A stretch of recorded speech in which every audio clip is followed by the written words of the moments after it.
আজকে নয়া দিগন্ত জামাত ইসলামের পাবলিক পত্রিকা, যেটা সোনার বাংলা না বা সংগ্রাম না, নয়া দিগন্ত পত্রিকাটা রিপোর্ট করেছে, ইন্টারেস্টিং রিপোর্ট। সে বলতে চাচ্ছে যে এস আলম ইন্ডিয়া গেছে হাসিনার সাথে দেখা করতে। ডিটেল বর্ণনা দিয়েছে।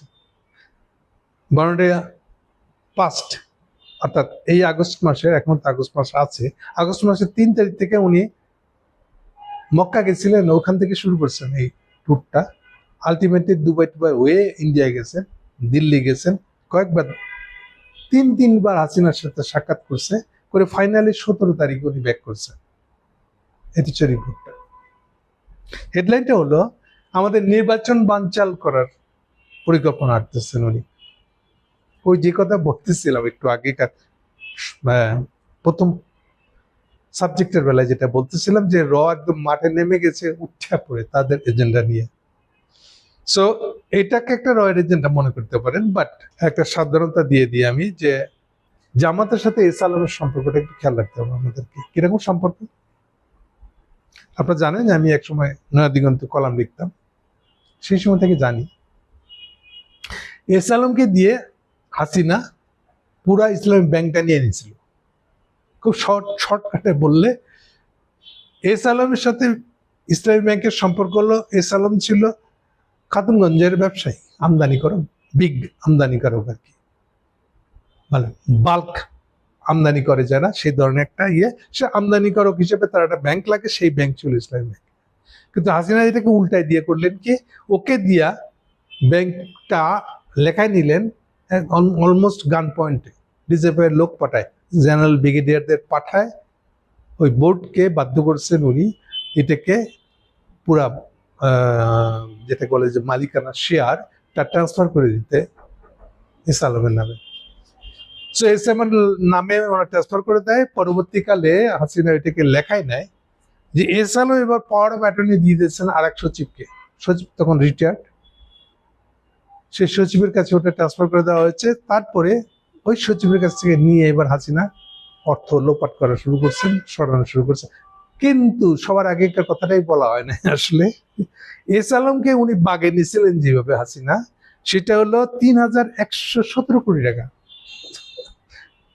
এস আলম একটা ট্যাক্স ফাঁকি দেওয়ার মামলা ছিল। এই 3117 কোটি টাকার ট্যাক্সটা মুভ করে দিয়েছিলেন, মানে রাজস্ব বিভাগের মামলা। এইটা ফাঁকি দেওয়ার সুযোগটাকে করে দেওয়ার বিনিময়ে ওকে হাতে নিয়েছিলেন যে আমি আপনার নামটা ব্যবহার করবো, কথা খেয়াল করে না, মানে আমার নামটা ব্যবহার করবো, আপনার নামটা ব্যবহার করবো। এবার আপনার নাম দিয়ে আমি কি করবো ওটা আপনার যায় আসে না, ওটা যা বলবো, যেখানে সই করতে বলবো সই করে দিবেন। তাহলে কাজটা হচ্ছে সিম্পলি, মেথডটা হলো যে এস আলমের ইসলামী ব্যাংক থেকে এস আলমের নামে ট্রান্সফার, এবার এস আলমের কাছ থেকে পাওয়ার অফ অ্যাটর্নি নিয়ে এইটা হাসিনা আন্ডারে দেখে যাও। তো পাওয়ার অ্যাটর্নি পাওয়া মানে তো বুঝেন, এবার যা খুশি তাই করবেন আপনি। ফলে ইবনে সিনা ট্রাস্ট, অমুক তমুক, যা যে এটার মালিকানা ছিল কিচ্ছু জানে, সবাই তো লিখে দিচ্ছে গান পয়েন্টে। এইবার কেন কথাটা বললাম যে আমি নয়া দিগন্তের বিশ্বযুদ্ধের খবর জানতাম। নয়া দিগন্তের ভিতরে থাকার সময় আমি শুনেছিলাম যেটা ওদের ভিতরকার বিশ্বাস হলো যে এস আলম তাদের কমিট করছে যেদিন হাসিনা চলে যাবে সেদিন এস আলম এই পুরা ব্যাংক ট্যাঙ্ক যা ওর নামে হয়েছে এগুলা সব লিখে দিবে জামাতকে।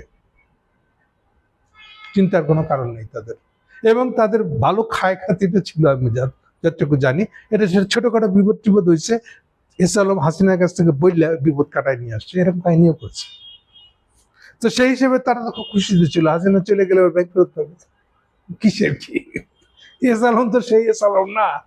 এই এস আলমই ছিল আবার চাইনিজের যত প্রজেক্ট হয়েছে এই প্রজেক্টের লোকাল এজেন্ট, মানে চাইনিজের কাছ থেকে যে টাকা নিচ্ছে হাসিনা, ওই টাকাটা জমা হইতো আসলে এস আলমের নামে, আর এস আলম ওই টাকা ট্রান্সফার করতো সিঙ্গাপুরে সামিট গ্রুপে গেছে।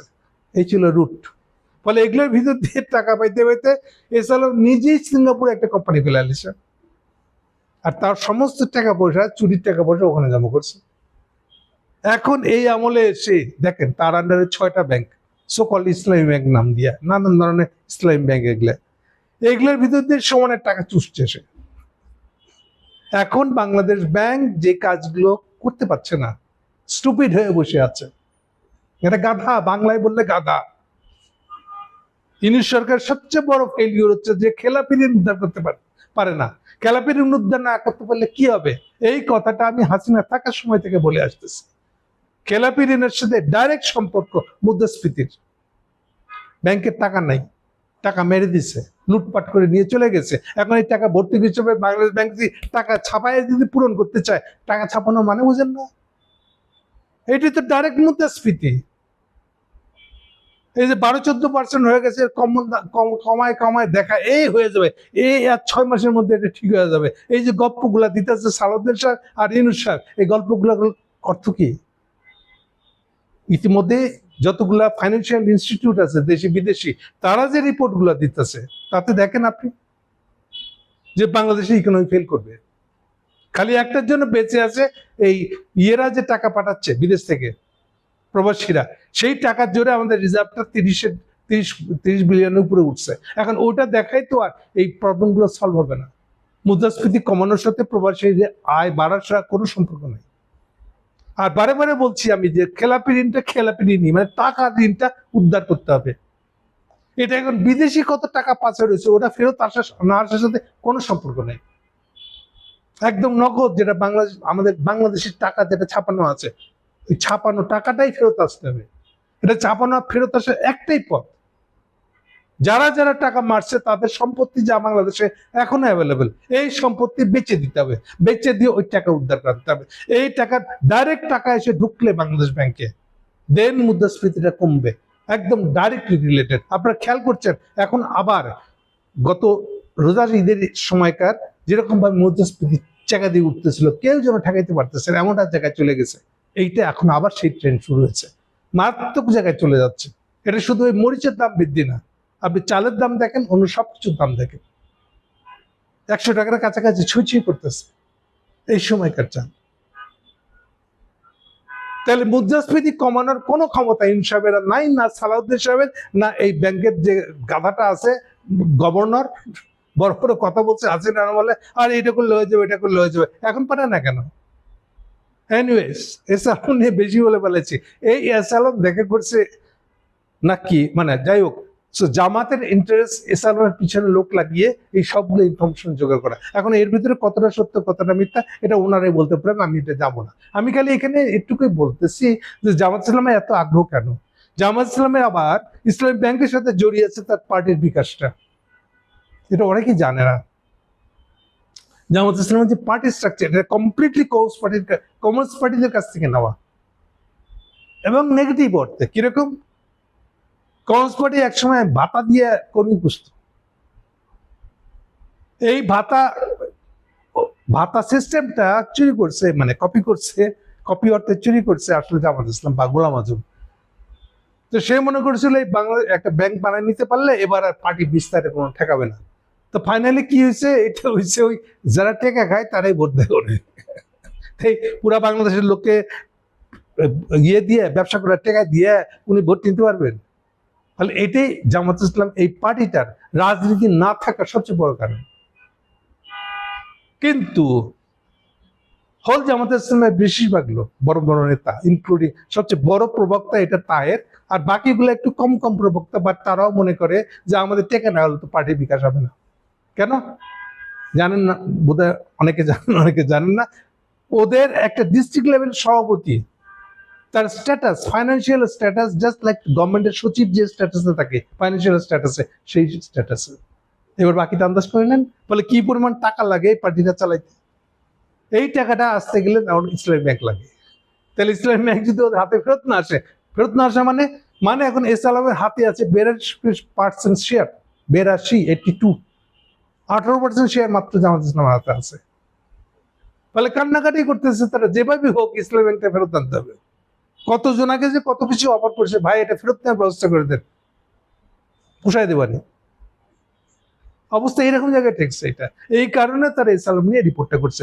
না, রিপোর্ট খারাপ ভালো এইসব নিয়ে আমি কিছু বলতে না, ওর সঙ্গে সম্পর্কিত কি না কি অর্থে এটা বলছি না। যা যা বলছে লিখেছে হয়তো কথা সবই সত্য, কারণ এসালাম এখন কোনো দোয়া তুলসী পাতা না। এসালামেরও তো আসলে এখন একটা এমন জায়গায় ঠেকছে যে হাসিনা যদি আবার ফিরত আসে একমাত্র তাইলেই সে তার সাম্রাজ্য রক্ষা করতে পারবে, আদারওয়াইজ সে তার সাম্রাজ্য রক্ষা করতে পারবে না। এনিওয়ে, সার কথাটা হলো ওইখানে সে দিল্লিতে না, এদেরকে ডেকে নিয়ে গেছে মক্কাতে, ওখানে গিয়ে মিটিং করছে 3টা লোকের সাথে, নানক তার মধ্যে একটা। নওফেলের দিকে ঢুকছে। নওফেলের গুরুত্বটা এই জন্য আমি মনে করি যে চিটাঙে তারা ওই আবার ইয়ে দিয়ে ইসকনকে দিয়ে আবার একটা দাঙ্গা বাঁধাবে, এসব পরিকল্পনা থাকতে পারে। নওফেলের গুরুত্বটা ওখানে। সো ওখানে ছিল নওফেল, ছিল নানক, ছিল তৃতীয় আর একজন কেউ ছিল। এনিওয়ে, সার কথা হলো যে ঢাকা একটা গন্ডগোল লাগাবে, হতেও পারে এই প্ল্যানটা। কিন্তু আমি আগে বলেছি আপনাদেরকে যে রয়ের একটা প্রচন্ড পরিকল্পনা হাসিনাকে ফেরত নিয়ে আসা। এখন দুটা কথা আমি বলবো হেডলাইনে, ডিটেলে যাব না, যেতে পারবো না। রয়ের পরিকল্পনা হলো বাংলাদেশে তারা হাসিনাকে ফেরত আনতে চায়, দ্যাটস নাম্বার 1। এর আগে গ্রাউন্ড প্রিপারেশনে যা যা লাগে সব করবে। গ্রাউন্ড প্রিপারেশন মানে হলো এর আগে যদি বিএনপি এই ক্ষমতা এসে যাচ্ছে টাইপের একটা ভান করতে হয়, হাওয়া তুলতে হয়, যদি তুলবে, এটাকে মনে করে আগাম বিনিয়োগ। কিসের জন্য? বিএনপি ক্ষমতা আনা? নো, এই যে তারেক জিয়া এই বোকামিতে পড়ছে। অ্যাকচুয়ালি হাসিনাকে আসার জন্য তার প্রিলুড, আগমনী বার্তা তৈরি করছে তারা তারেকের এই আয়োজন দিয়ে, আর এটার ফাঁকে তার নিজের বাজনবস্তা করতেছে। প্লাস তাদের একটা গোপন ইচ্ছা আছে, একটা সন্দেহ বলতে পারেন বা একটা সুযোগ বলতে পারেন, যে যদি ইউনূস সাহেব এই যে গন্ডগোলটা লাগতেছে, যেটা আগেরকার ইয়েতে বললাম, আমি আগের পর্বে বললাম যে ইলেকশনটা করার জন্য ইউনূস সাহেব এটা সমাপ্ত করতে পারতেছেন না।